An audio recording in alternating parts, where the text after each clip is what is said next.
He don't look like no warrior. He looks like a fucking model, mate. Dirty him up. Hello everyone, welcome in. My name is Kai Zammit. I'm a director, cinematographer and writer based in the south of the UK. And today's video we're going to be checking out 3 trailers to Diablo 4, The Vessels of Hatred. And if you're a Patreon member, I'm going to give you some more. I'm also going to cover the behind the scenes film to the live action trailer. How I like to do these videos is first I watch all the trailers without stopping, and then afterwards I break down my favourite one. However, in this video I've already decided which one I'm going to break down or do a filmmaker's breakdown on, and that's going to be the release date trailer. And speaking of the release date trailer, the director of the cinematic, Doug Alexander Gregory, reached out to me via Instagram, slid into the DMs to say hello and that he appreciates the channel. And from one storyteller to another, or what's the word you said? Story chaser, I just want to say thank you so much for making such amazing stories, and I'm really looking forward to seeing your work. Right then, trailer time. Let's go, shall we? Play the tapes. Oh shit, we're coming straight into it. No fanning about. Then it comes from a black screen. Loving the particles here. It's giving us 3 layers. What the fuck, that's like fishing at? Boy, young one. Good grief. How realistic this looks.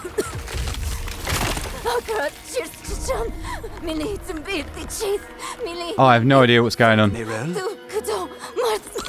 Oh, you're not well. Please, please, my child. Oh mate, they've even got like the peach fluff. Nerel, Oh mate. is that how I raised you? No, Mother. The fuck? But Why is the crystal talking to her? carry this burden alone. I must get to Akarat's tomb. Oh. But look at you. You're killing yourself. Oh, I love the shadow across there. I don't know how much longer I can. I love the dirty framing. Here, little magpie. Mate, I can't get over the fucking peach fluff. So much. I'm so proud of you. But now, I need you. Oh. No. Of course it's you. Yo. Let go of me! Let's go. Fucking hell. This is harrowing. Made a choice. And I warned you, little magpie. There would be consequences. Fuck. God. Bennett. Mate, she was like a fucking dream catcher. No! I control the stone! Holy shit. What the fuck is that?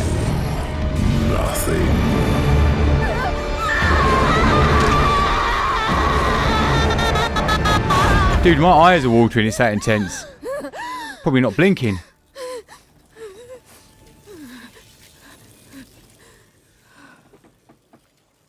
Maybe you're right.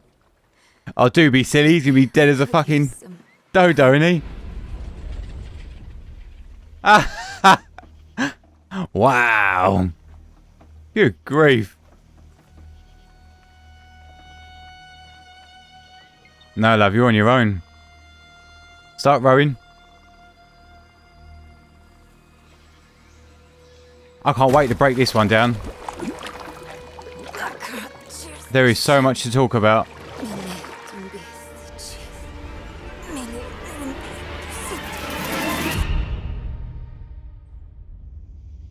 Fucking hell, how long was that? Mate, that was like 3-something minutes. Holy shit.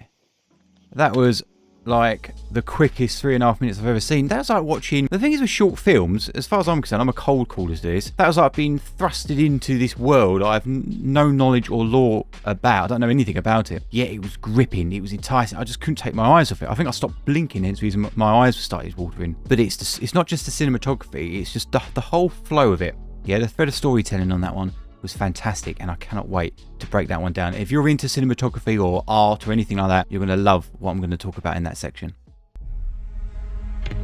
you know what? I don't think I've ever seen the gameplay of this. Oh, continuing the thread of storytelling. And from my mouth growth hatred. I'm looking for my friend, Nayrel. Oh wow, is this what? Somewhere out there. Oh, oh, it's like an isometric game. The heretic Nayrel has fled holy judgment. Wow, is that what the cutscenes look like? I haven't covered Diablo 4 on the channel. Not all the cutscenes.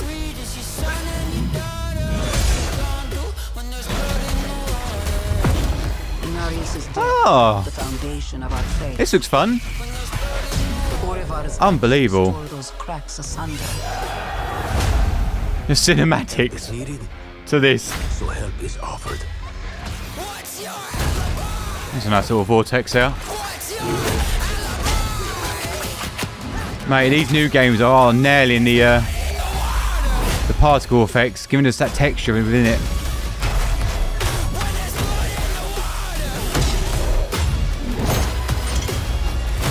Oh, am I gonna have to fucking copyright this song out? Come, child of my child. I will give you the violence you long for. Yo! Mate, the way that was fucking coming through the smoke. That was amazing. Had the power status on screen. It's one of those classic trailers, isn't it? That's what I say, they haven't really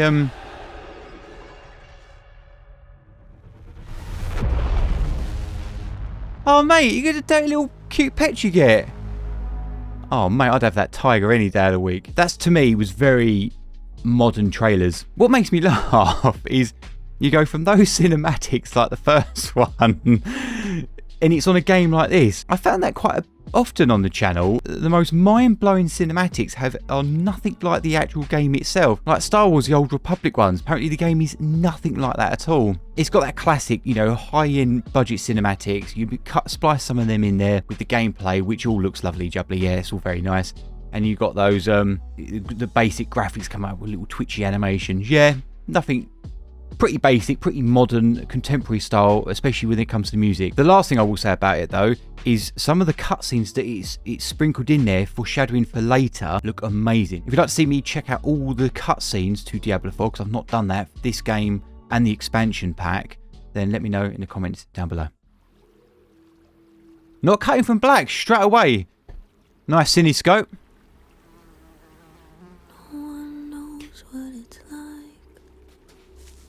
Where is it? Is this the same girl? These don't look too bad.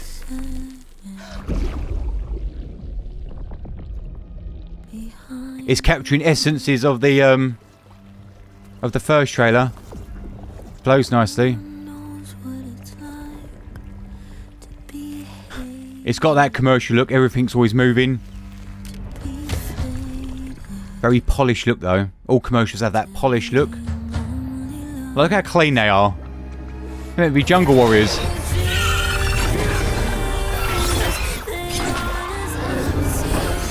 Fucking hell, what's the budget on this bad boy?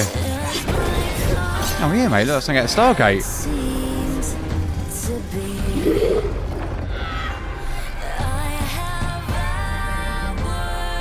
I bet there's another song I have to copyright, and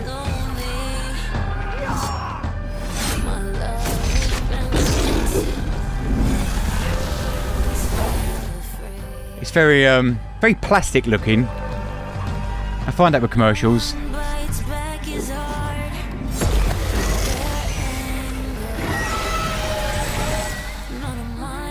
Mate, I'll give him that though, the VFX is banging on it.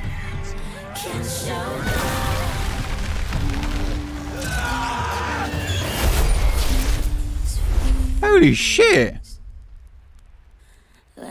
He don't look like no warrior, he looks like a fucking model, mate. Dirty him up. Dirty the cinematography up as well. It's too clean, but then again, it's commercial, isn't it? Mate, I kid you not. I bet that cost a fucking absolute mint. I'd have absolutely loved to break that one down personally, because obviously that's the area that I'm in. However, if you're, as I said, if you're on the Patreon, we're going to check out the behind the scenes on that. But the biggest flaws I had with any commercial, if that was a real film, they should have dirtied up, add film grain, you know, get a bit of fag and ash on there, you know, vignettes a little bit more, dirty up the actors, the talent. He's meant to be just battled for his life against all these villains, you know, these villainous monsters. All I did was spray him with a little bit of fucking bottled water, like, dirty it up, rather than it looks like a model just acting in a part. But I'll give him that though, the VFX on it looked banging, and the lighting matched the first one, as in the continuity. But then again, is that made for TV because it's the live action trailer? Because that's given me like PG ratings, or was it PG-13, whatever, where the actual game itself was giving me like 17 or an 18. So then it becomes a problem, doesn't it? You've got this PG-13 PG look commercial with the first trailer we checked out, the release date trailer, which looks like a graphic 18-year-old product, and the two together, they don't have that continuity brand, that flow, and there's a bit of a juxtaposition there.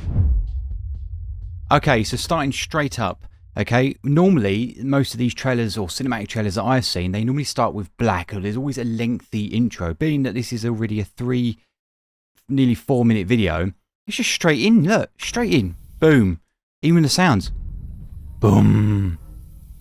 Likely mature 17+ rating, perfect. Blizzard Entertainment, was it already there? It was, like, it's already on screen, so it's not even making the boomy sound effect with it. It's just straight in. But why does it work? What is it doing? Okay, so the camera's pedestaling up slightly, and look at all these fucking fruity tooty layers. Look at it, look. Basically, it's not working now, but it's almost like oh, you can still see them. These dust particles, or these flyers that they're doing. And what that's doing is giving us texture. Most people, or cinematographers, would have probably just kept it just straight like this. Imagine when there's no flyers. But not this one. Look at this. Boom. As the camera's pedestaling up, what we're doing is we're doing an establishing shot of the world, but we're doing it at a close proximity. Getting our character talking. Did they speak before they came into shot? You could hear it's almost like it was like a rise on it. Yeah, so a fade. So we are hearing her come into it before we see her. Look, it's going up, and look what it's doing. As we're establishing ourselves in the world, look at this. All this ink, these swirls, and the fish. You're like, hang on a minute, what the hell? Look at these light ripples. Immediately, as soon as I saw this, I was like, holy shit, this looks fantastic. Let's go back. Watch it again. The thing is with it, it's coming out of the front of the boat, so surely this bloke would have seen it. Like, he would have seen, that's up in his peripheral view, he would have seen that fish. Does he know it's doing that? My illusion, or my understanding of it, sorry, is he didn't know that the fish were dying behind him. I love all these ripples, these little effects. And look at these soft shadows, yeah? Look at this lighting. We understand it's golden hour. Very, very sexy. We like shooting golden hour. It's great for texture and things like that, and it just gives the most beautiful backlighting going. Look at this. A slow pull focus to this as she's holding it. It's like there's some sort of fucking black ooze on her hands. You think, well, where's that coming from? And then we're up here. Look at this. I wanted to say this in the video, but I didn't when we were watching it. I was just too flabbergasted just to say it. Like, look at these water fucking droplets. Look how realistic this looks. We are getting to the point in our cinematography where it looks believable, doesn't it? And what's making it look believable, granted the texture's there and all that sort of stuff, but actually what it is actually the lighting that's making it look very believable. Look at this, I just can't believe it. Like the catchment in the eyes, you can see it all. This bead of sweat. And they did it. That looks a bit fake, but fuck me sideways. It's incredible. Clearly backlit, very cinematic. Cool, got a little bit of a wrap around here to get the light on her nose. So basically the way that would work is normally she would be almost, the way this lighting is, if you were looking at it with your camera, if you pointed your camera up and started shooting to film her, she'd be pretty much silhouetted. But look, they filled the light up almost like the water's bouncing up, giving her this high, this lift in the shadows. And then they've got the blue accent. Yeah, we've got a bit of a teal in orange or a sepia teal. And that's coming from the skylight above, because there's still that blue 5500, 5600 Kelvin range coming in. But look how close we are. We're fucking right here. And the point of that is it gets us into the shoes of the character. Hey, young one. Young one. All that. And dude, the camera is shaking, isn't it? It's got a natural camera wobble. Young one. That to me makes it feel like there's something uneasy going on here. Are you alright? And look at this dirty frame. Okay, this is what they call dirty framing. It's not... Normally you'd get a clean frame of her, so it'd just be her sort of centre frame in the middle, and you rule a third. She's on camera right, he's on camera left. But by having him here, they call this dirty framing, your eye automatically is drawn over here, even though he's got highlights on him. This is the lightest part on the back of the neck, because what they're doing here is drawing your eye to the subject. Let's go back 5. Boy, young one. Are you alright? And look what they're doing with the layers here, guys. If you're interested in your layers, okay? We've got foreground, that's our dude here. Mayground, that's our subject, yeah? Background, this soft out of focus with a bit of bokeh is the water, yeah? But they're giving us more. They're giving us a full flare. Can you see what it is? I mentioned it in the first opening shots. Are you alright? See these dust particles? Love it. Let's go back 5. Are you alright? It's just so sexy visually. It's amazing. If you're into cinematography or photography, beautiful. And I love... Is the subject moving or is it the camera? So there's a little bit of camera shake, but primarily it's a very static camera, and it's the talent here, or the character, is doing everything for us. Is doing the main lifting, you know. She's coughing away, she's spluttering, but it's kinetic editing, or it's kinetic visually. Because as she coughs forward, it jumps down, so our eyes are, oh, okay. It naturally flows, and then this ooze starts coming up. But look at the way it's like... It's got like catchment. It looks believable because it's so...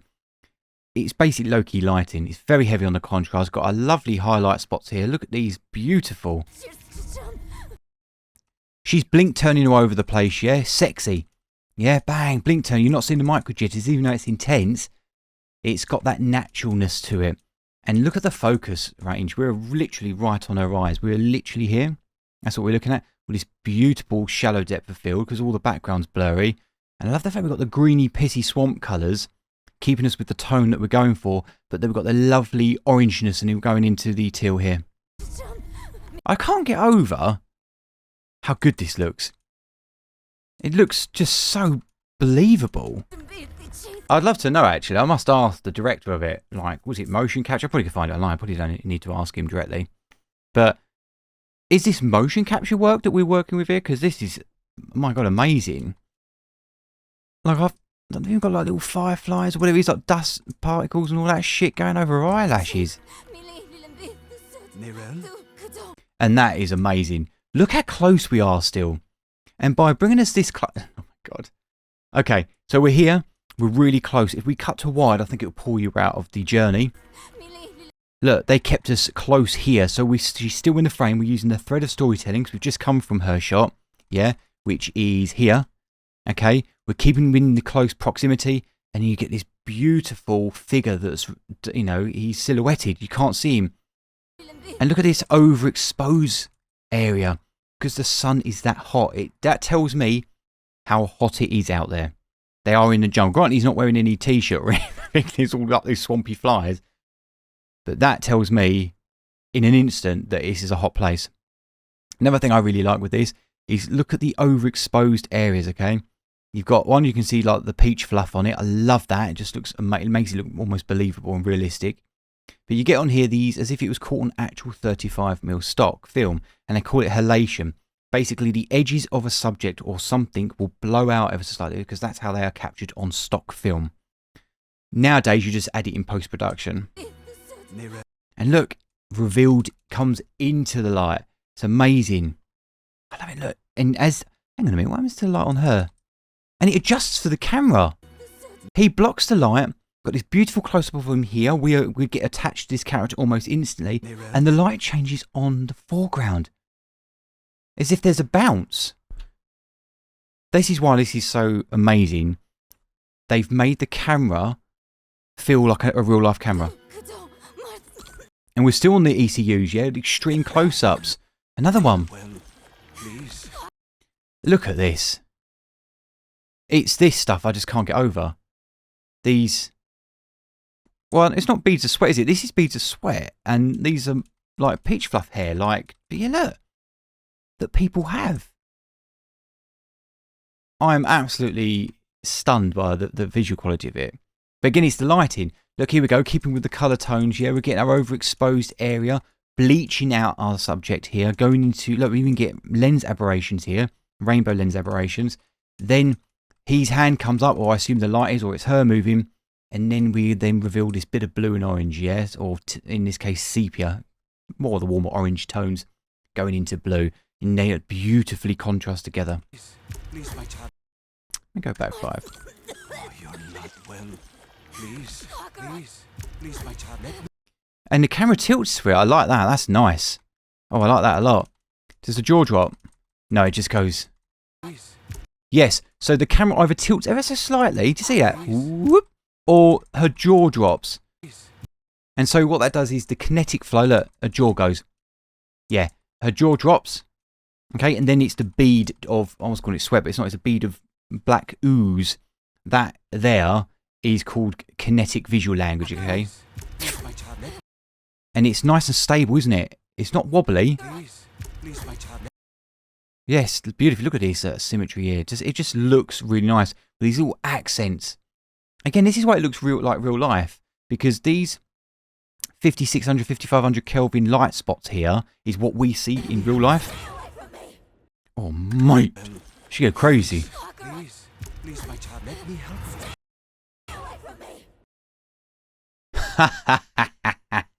I can't help but laugh. That's so good. Please. Please. Please, my child. Let me. Let's go frame by frame. Look at these dust particles. His hands creeping in. And again, what I like about it is most people, including amateurs as well, would have probably had her completely framed. So when she does her whip turn around, you'd have seen her. But they didn't. She come out of, look, she went up, almost out of frame. Almost looks like a mistake. And then the camera follows. And I think, again, it lends to the realness of this cinematic. This is why they're getting they're just unbelievable. The visual quality is stunning. And then the riser, the music. Stay away from me. Whipped out. No music. Yeah, we just got nothing but diegetic sound. That's the sound of the world and the Foley, yeah, or which is her. So you got the voiceover, and then you've got the Foley sounds of her clothes. Let's go back 5. Hey, listen. Riser comes in. It's nothing but silence, but you still got an ambient track there. You still got ambience. And here we go. Look, teal. We've got our teal, blue, yeah, and then our oranges. They're still there. We've still got a light catchment on our eyes. This looks stunning. Again, they call this low-key lighting, yeah. This lovely shallow depth of field. The thing is with it, right? You get this harsh lighting on here, but it's still quite soft. It still rolls off. They call it rolling off. And the rule of thumb is softer the light, the more expensive the commercial is. Look at the way the camera is just fucking static. What's going on here with her complexion? Oh, the blackness lifts. That's so cool. And we know it's the cube. I almost called it the cube, like Transformers. You know it's the crystal talking because look how long they leave it lingering here. Is that how I raised you? And look at the way the particle. Look, these dust particles are coming across the screen. Yeah, you got your foreground, the dust particles, your mayground, which is these here. Look at the framing. Cut her eyebrows off. Beautiful, soft, out of focus bokeh area is our mayground. And look at this. Look. Beautiful oval shaped bokeh. Why am I bringing attention to the oval bokeh? Reason being is most of the time when you look at still photography, beg your pardon, or video, whatever it may be, most bokeh tends to be round, circular. Okay, because that's shot on a spherical lens. The lens I'm filming on now is spherical. It's a round, it's a round piece of glass, yeah? When you shoot on anamorphics, I like to shoot on anamorphics quite a lot, they are actually oval shaped. And it's filmed like it's all squeezed, and then you have to de-squeeze it. This is why this has got this is an anamorphic look. This is why it looks like a movie. They've decided to shoot on anamorphics. And that's why this looks like a movie. No, Mother. But Obviously the colour grading there as well. Like, look at this overexposed spot on the back of her neck from the sweat. Wow. And it glows. Like, you didn't even need to do that. But I think they did that to remind you, one, how hot it is, but at the same time, it looks like a movie. It looks like real life because you would get these overexposed areas. Wow. but I must Again, look at these dust particles, yeah? carry this burden alone. And look at, we're really into this girl's shoes, aren't we? And the reason being, look at the ECU that we got on the extreme close-up. Most people don't tend to do that. Even professionals don't want to do it. They never want to get that close. But you want to mix it up from your wide shots, your medium shots, to your close-ups, to your extreme close-ups. Okay? This is actually, yeah, I would call this an ECU, because it is. But then you can go even tighter than that, where it's almost like abstract, where it's just a fucking eyeball. I must. But look at this. Look, she's breaking the fourth wall. It's the pores. Look at all these pores, the skin particles, like the dirt. This is my biggest gripe with, I don't know if you're on the Patreon or not, but in the Patreon video, I was talking about the live action problems, and they're just too clean. Where this looks like her pores are dirty. They're filled with dirt. Got this natural lighting going on here. Beautiful from the sky above. Even though probably it'd be more orange, if anything, from the way the day goes. And then you've got this. It just looks fantastic. And I can't believe the eyeballs. But if it was all high key lighting, as in the background lighting was the same as the foreground lighting, this would look fake as hell, or it would look CGI. This, I'm like, is it real? Get to Akarat's tomb. Well, look at this one. Very interesting. I just said that. Alone. Look how realistic this girl looks here. I Yeah. must Then look get at her to mother. Akarat. Looks like CGI. Granted, it's stunning, it's beautiful, but why does this look CGI? And that's exactly what I said. Yeah, it's the light in these darker patches because you're letting the bluer light lift it up and make it look more real like life. When you get to our lovely lady here, the mum, yeah, she's only got a little bit down here which looks a bit more realistic. But you get up here, yeah, you've got these bits of the skin, but it looks fake. Yeah, it looks like CGI. Look at this. Look at this for a fucking rule of thirds. So when you look at the rule of thirds, okay, she's technically just off the centre, more on the left side of the frame here, and you've got some negative space here, okay? So when you play out, then her mum will fill that space, and then she'll have a negative space, okay? So your eye naturally goes from left side of the screen to right, and that's why you do it. So if I go back 5, Carry this our burden eye is naturally alone. here, I must get to Akarat's tomb. and then naturally goes over there, and that's how you do it with your compositions, okay? When you're going from one character to another character, you imagine that you're filming on a 180 line. Don't go past it. You can go past it, but they normally, a lot of film schools say, try not to go past it. Look at you. You're killing your... Now look at this. Look how more realistic this looks. And I think that's really interesting. I think that's what they decided to do is they were like, this looks like CGI. Okay, this bit here. Let's bring the shadow in. Let me go back 5 and play into it. Must get to Akarat's Look, looks fake. Let's make it look believable. Look at you. She comes down. The shadow lifts across the nose. Killing... Now we're starting to go into this real life territory. Look at this little bounce. It's coming from the boat, isn't it? Sun rays coming down, bouncing up a little bit of warmth into her lips. your... Beautiful. More of this beautiful, dirty frame. And look at the little hair on her chin. This is what I would call the devil in the detail. Either that or it's a cut, but that to me looks like a bit of, looks like hair. But look at this dirty framing. This is stunning, man. Seriously, my mind's blown. Oh my God, I would love access to tools like this, or just to work with a team to make something like this, because your only limitation is your mind. I don't know. And look at this, she's unstable, she's uncertain. Watch the camera. Watch the mum. Look at you. Camera's static as hell. Killing yourself. Nice and smooth. Nice and smooth. Wait until she wobbles. I don't know how much longer. The camera moves only ever so slightly. She's mainly doing the lifting here. I don't No, the camera is definitely moving. It's more organic growth. How much longer? But look at this. Because we're here, we are in her shoes. I'm... Look at this for some framing. As in a composition.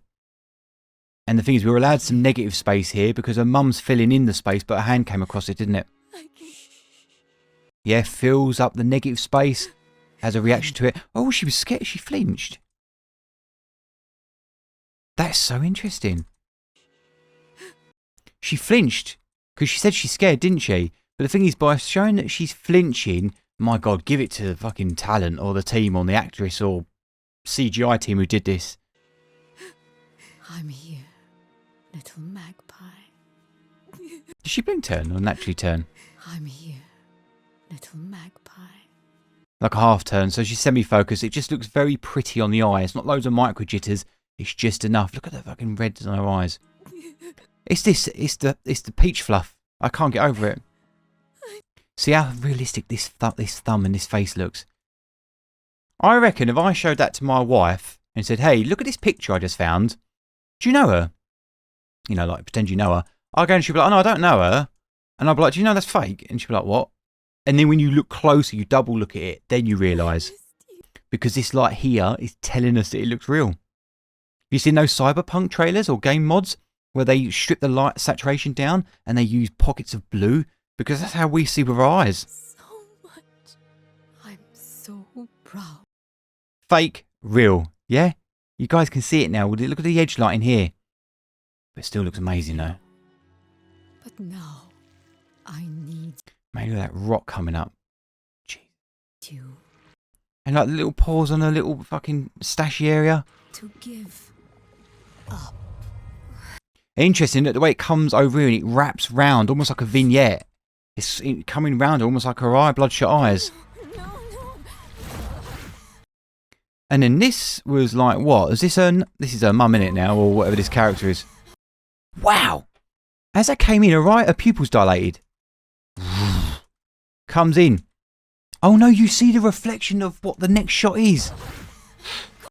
Oh, you clever fuckers. But look, still backlit. Can you see the subject in her eyes is where we're looking? We're looking at the brightest parts on screen, which is this. Yet the subject inside the pupil is still backlit. Wow. Because you're looking at the eyes, you're going, what the hell's that? I thought it was pupils at first, it isn't. And then you realise it's her eyes. Because this bit here is moving across the bridge of the nose.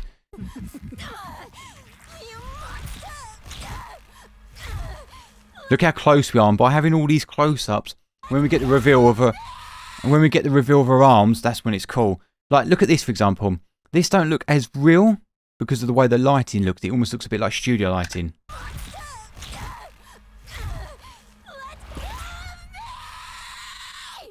Let's go. This black bit just makes me laugh. I think I laughed the first time. It just looks utterly ridiculous. But the point is, it's a horror. This is horror movie. This, to me, screams like an 18-year-old movie. This. Look how close we are. And the thing is, they could have framed it as in her eyes were dead centre and a bit of brow, but they didn't. They kept it at the top of her teeth here and brought her into camera. What are they doing with the camera? The camera's whipping with her. And she comes up in the focal point. The camera goes. The camera's static. It's the subject moving backwards and forwards. Do you notice that? Watch this. Bang, bang, bang, bang. She comes out of focus and then pulls into focus, and it just tightens up as she screams. Is the camera shaking, or is it just literally subject? Let's go. I think it's just a talent. And now we're getting these ripple effects. Look at this beautiful orange leaning onto red. This hell. We're still getting. It still matches with the background. And they're using the black. They got rid of the fireflies. We're getting black soot and ash to give us our textures. Then you go across the front of the screen. Yeah, look. It's a piece here. Wow. God damn. And I love this. Look at the way it's flickering. The heat tells me it's boiling. It's like when you film like big torches or anything, you get a natural flicker. And you, little magpie.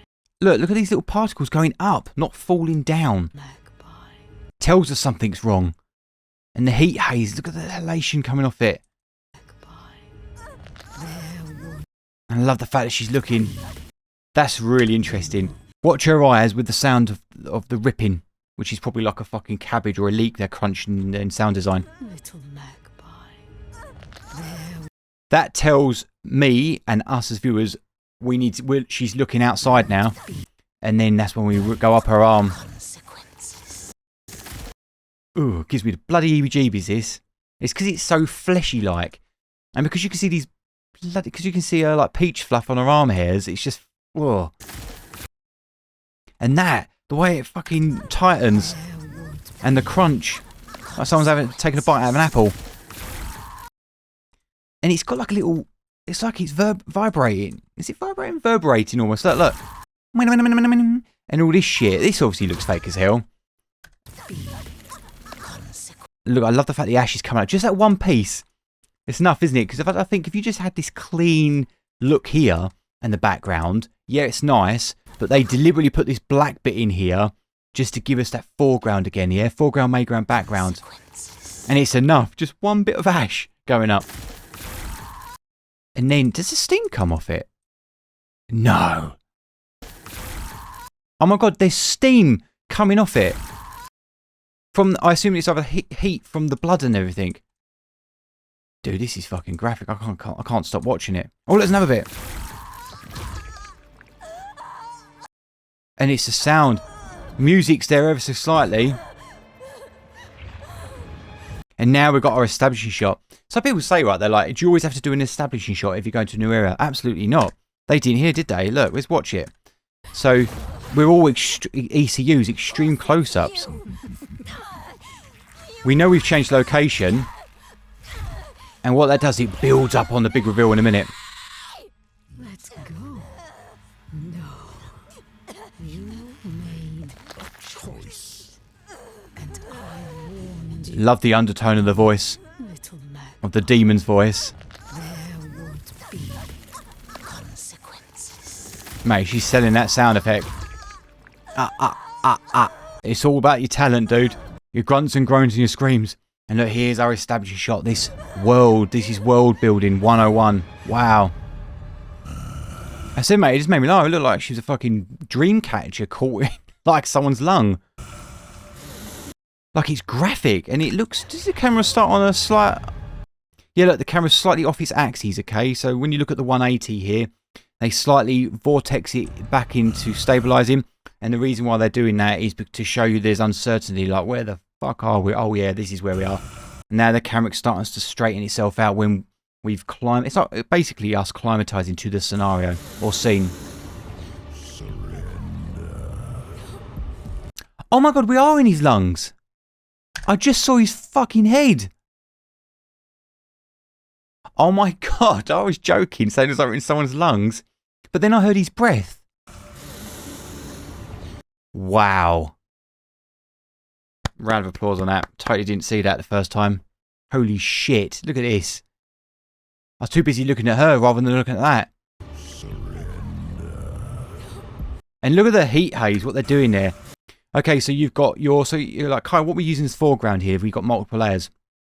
Well, we're actually using a bit of this to lead up, yeah? So we've got that almost like an invisible line going off in the air.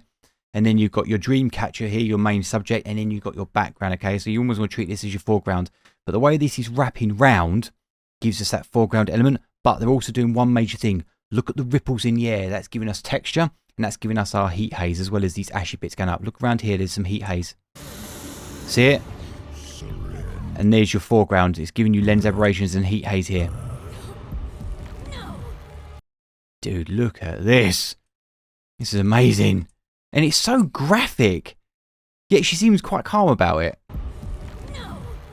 No, she doesn't seem like she's like she's about to die. But that's her giving a bit of defiance, isn't it? Because she's like, no.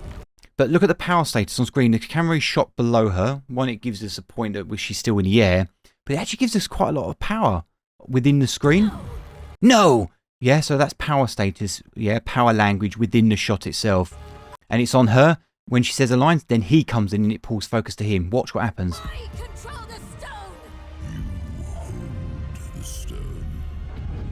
That's your true power.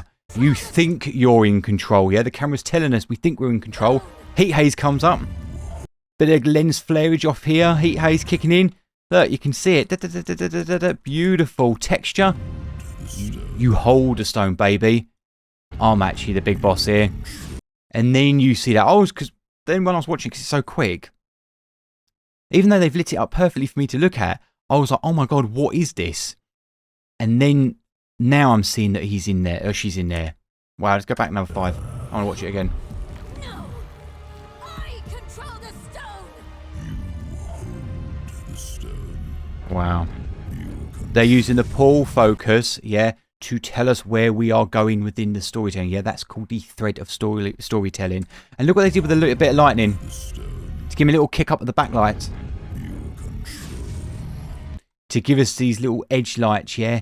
Beautiful. Because here's our key light, the main light. That's why he's silhouetted. Got a bit of a fill light coming up here. Because technically, the way that's coming in, I guess that would roll around. But there's obviously some other light because it's causing, we've got a little bit pickups here from the natural sky. And look at that for a fucking shot, mate. The camera's dollying back. The camera's dollying back slightly there. Slightly doing it there as well. Ever so slightly. Beautiful. So we build up to our third shot perfectly.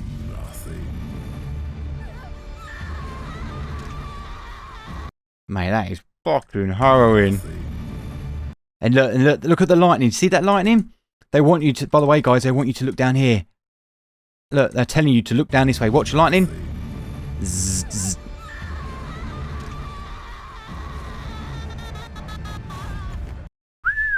God damn. This is a thing of nightmares. That's one thing I've never done. I've never made a horror. I'd be curious to make one, though. I think I'll be good at it as well. Not to blow my own horn. It's just I know visual language, what would make it look fucking like graphic. And I love that. You see what they did with lightning? They got the first lightning pick up there to tell you roughly to look. Zzz, zzz. Okay, caught my attention.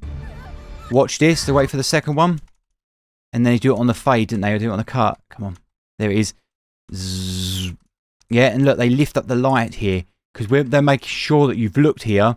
And so when you see that light, the next shot, because it's slightly lighter, and then darkens down, looks more graphic as the camera fucking pedestals down into her. Oh, it's just dollying in, isn't it? So quick. It's awful. I don't know what he means though. Obviously all this shit means something. Why does she spit up like that? Now she looks like she's in pain, where before she had power. She doesn't now. Wow. And by the way, these are called match cuts. They're matching the scene. Yeah, even though it's a different scene. Very good. Crikey, O'Reilly. Look at the light halation on it. Almost looks like an RGB split there a little bit.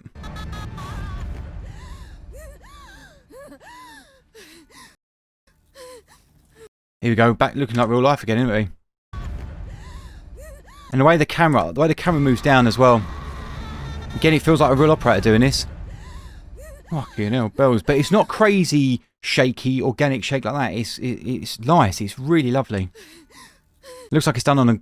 Well, it looked like it'd be done on a jib, really. And then look... What was that dollying down? Look, it's slowly zooming in or pedestaling down. Look, still this. These little particle effects. Look, even though we're looking here, most people don't even notice this shit. Look, but they don't notice these particles. But this is the devil in the detail. This is what makes great cinematography. Maybe you're right. And the music fucked off then, didn't it, as well? Oh, we had a little bit. Let's go back. Music, music, music, music, music. Boom. Bassy tone down. Slight bit on the strings. Comes back up. To go with the Foley or the sound effects. And then out. Got nothing but diegetic sound and the ambience of the world. Maybe you're right. Is that a whistle? Maybe A little whistle. Was that a bird? you're right. Look at this. Fucking... Yeah, because it's a loud whistle and then the birds suddenly come in. Maybe you're right. Maybe Wow. I could use some help.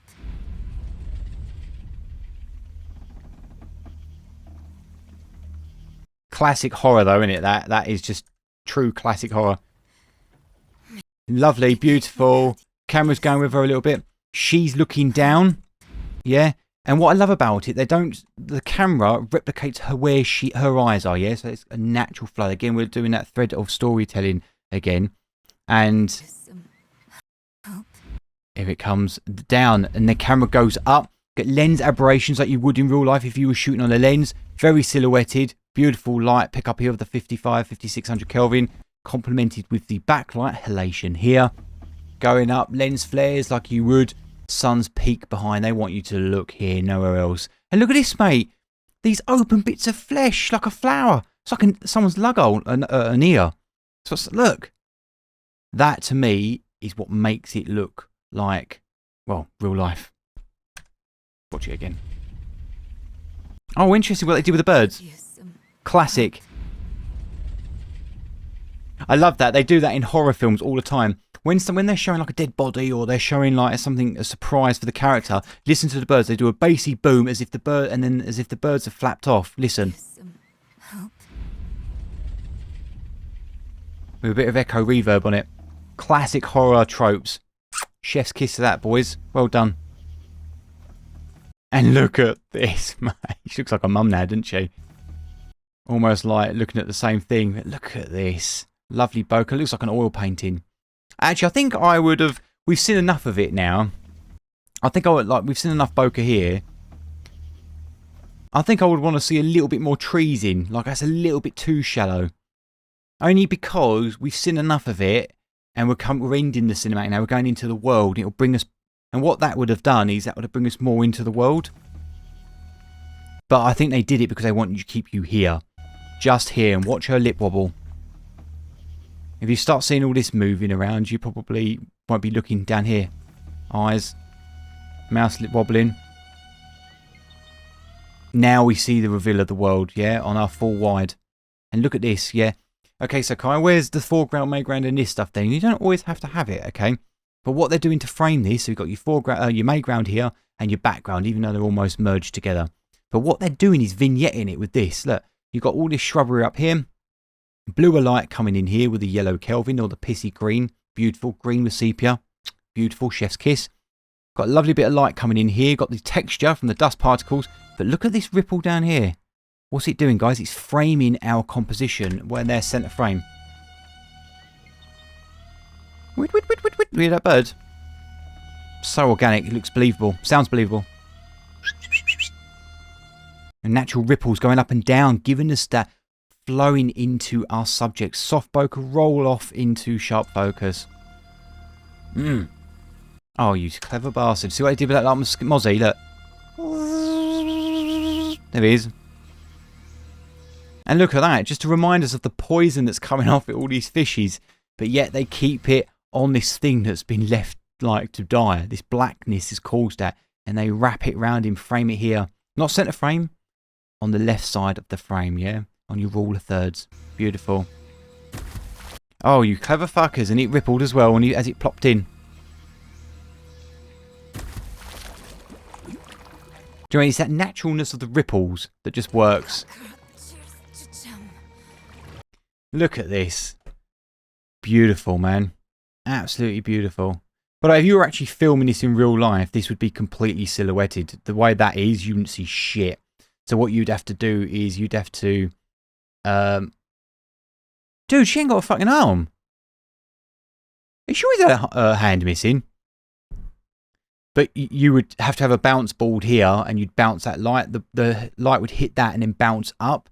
Normally, though, you don't want to bounce it directly underneath because light doesn't come from underneath. You'd have it in front, but in this case, they can put the light wherever they want. But that's what they've done. Hang on a minute. Hang on a minute.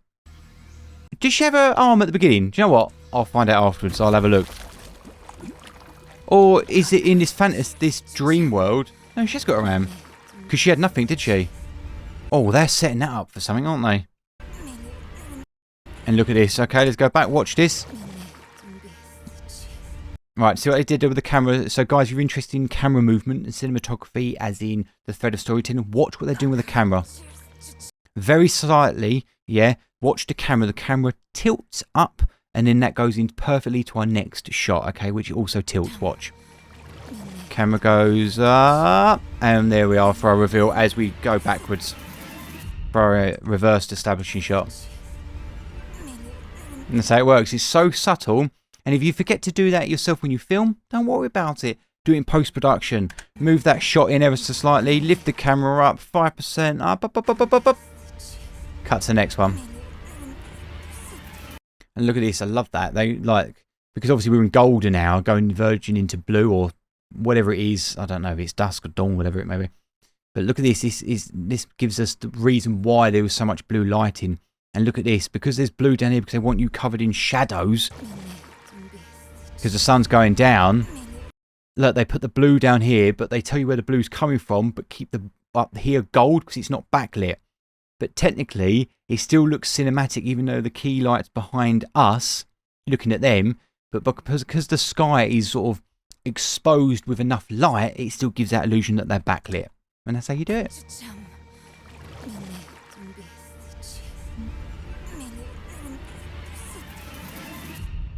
Boom. I love the little flappy of the insects cut back. Because you see them, look. Wow. And then the title comes through. And listen to the diegetic sound, the sound effects of it all coming in. With the boat, rickety boat still in there as well, which obviously plays a huge part for the cinematic itself as well as the game. So yeah, absolutely fantastic. So there you have it. That was my reaction and a filmmaker's breakdown on Diablo 4, the Vessel of Hatred. This was an absolute masterpiece in cinematography. Storytelling wise, it's a short film. I don't know what the hell's really going on, but it was enough information for a short film, because short films are very, very difficult. They plant you into the world, especially if you're a cold caller like me, and if you love the lore, you're going to love it. But I still think this is so cryptic, even for fans. I'm not too sure, but the fact is it's dropped me in. I understand what the hell's going on. I know what the good guy is, I know what the bad guy is, and I know kind of roughly what's going on with the story. Yeah, it's a short film, and I've left understanding every single component of it. That tells me that's brilliant writing. And the cinematography is just fucking next level. This is why I wanted to start the channel, is to look at stuff like this and understand why does it look so good. Why do you, when you play a game, go, my God, that was amazing? And it's looking at this stuff and breaking it down, and hopefully you guys are interested in filmmaking or want to understand how your own photography can get better, or your drawings, whatever it is. Even if you're a game designer, how can you get your stuff to look as good as this? And looking at the breakdown, now we know why. So thank you so much for watching today and hanging out with me, and I'll see you on the next one. See you later. Bye-bye. Out of time!